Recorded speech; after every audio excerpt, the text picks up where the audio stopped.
اعوذ باللہ من الشیطان الرجیم بسم اللہ الرحمن الرحیم۔ معزز ناظرین، آپ کے سامنے مذہب دیوبند کی ایک کتاب جس کا نام ہے حضرت تھانوی کے پسندیدہ واقعات، اور اس کتاب کو تصنیف کیا ہے ابو الحسن اعظمی نے۔ یہ کتاب ان واقعات پہ مبنی ہے جو کہ مولانا اشرف علی تھانوی کو بہت زیادہ پسند تھے۔ تو آئیے ہم آپ کے سامنے اس کتاب کے اندرونی صفحات سے ایک حقائق پیش کرتے ہیں، جس کو پڑھنے، سننے اور دیکھنے کے بعد آپ ان علماء دیوبند کی علمی قابلیت اور علمی بصیرت کا اندازہ لگا سکتے ہیں کہ یہ کتنے قابل تھے اور کتنے اہل علم تھے۔ تو آئیے ہم آپ کو صفحہ نمبر 76 سے وہ حقائق پڑھ کے سناتے ہیں۔ یہ دیکھیے ناظرین، کتاب کے اندرونی صفحات سے صفحہ نمبر 76۔ یہاں پہ جو حقائق بیان کی جا رہی ہے اس کی شاہ سرخی ہے ایک جلالی بزرگ کی حقائق۔ تو جناب یہاں پہ حقائق کو اس انداز میں درج کرتے ہیں کہ قصبہ رامپور میں ایک بزرگ تھے، حضرت حکیم ضیاء الدین صاحب، بڑے تیز مزاج تھے، بس رعد و برق تھے۔ رعد اور برق سے مراد آسمان پہ کڑکنے والی بجلی کی آواز اور اس کی چمک۔ یہ اپنے آپ کو اکثر اوقات اللہ کی نشانیوں میں سے اپنے آپ کو ثابت کرنے کی کوشش کرتے ہیں، لیکن الحمدللہ ان کی علمی بصیرت ان کے اپنے ہی الفاظ سے ظاہر ہو جاتی ہے۔ اب آپ ذرا غور سے نیچے کی 3 لائنوں کو سنیے گا۔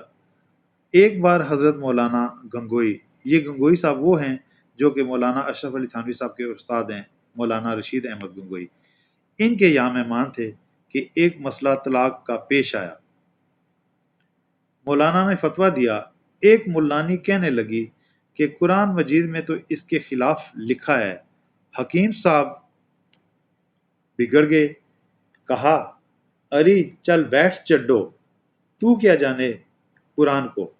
معزز ناظرین ذرا غور سے ذرا اس لفظ کو سنیے گا، کیا فرماتے ہیں کہ اری چل بیٹھ چڈو۔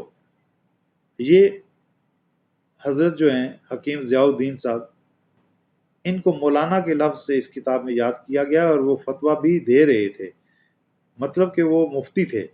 اب مفتی، ان کے دیوبند کے مفتیوں کی ذرا زبان دیکھیں۔ اری چل بیٹھ چڈو، تو کیا جانے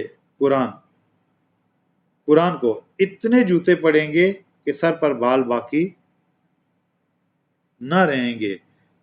تو کیا جانے چڑیل کہ قرآن کسے کہتے ہیں۔ اب جو قرآن کو سمجھنے کی اور قرآن کے بارے میں اپنے علم کی علمی بصیرت کو ظاہر کرنے اور فتویٰ دینے کی حیثیت میں بیٹھے ہیں، ان کا انداز گفتگو دیکھیے کہ وہ ایک عورت سے کن الفاظ میں گفتگو کرتے ہیں اور کیسے الفاظ توہین آمیز الفاظ کو استعمال کرتے ہیں۔ کیا مفتی ایسے ہوا کرتے ہیں جو مذہب دیوبند میں ہیں؟ اب یہ وہ مفتی تھے جو اس مذہب کے بانیوں میں شمار کیے جاتے ہیں، جیسے مولانا رشید احمد گنگوئی، قاسم ننوتوی، حکیم ضیاء الدین، مولانا اشرف علی تھانوی۔ تو جب ان لوگوں کی زبان ایسی تھی اور ان کا انداز گفتگو ایسا تھا تو آپ اندازہ لگائیں یہ کتنے قرآن فہم تھے اور انہوں نے دین اسلام کی کتنی خدمت کی ہوگی۔